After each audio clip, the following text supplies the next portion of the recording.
ಮಹಾಸಮುದ್ರವನ್ನೇ ಹಾರಿ ದಾಡ್ದವನವನು.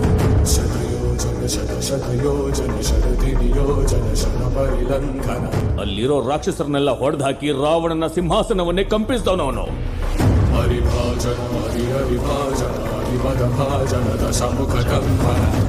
ಚಿಕ್ಕ ಬೆಂಕಿಯಿಂದನೇ ಇಡೀ ಲಂಕಾ ನಗರವನ್ನೇ ಸುಟ್ಟಾಕ್ದವನವನು.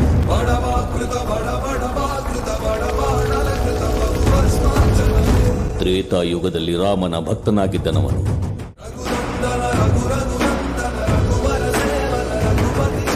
ದ್ವಾಪರ ಯುಗದಲ್ಲಿ ಕೃಷ್ಣ ಅರ್ಜುನರ ರಥದ ಮೇಲೆ ಕೂತು ಘರ್ಜಿಸಿದವನವನು. ಕಲಿಯುಗದಲ್ಲಿ ಧರ್ಮಕ್ಕೋಸ್ಕರ ಹೋರಾಡೋ ಪ್ರತಿಯೊಬ್ಬರ ಹಿಂದೆ ಇದ್ದಾನವನು. ನಿನ್ನ ಹಿಂದೆನೂ ಇದ್ದಾನೆ.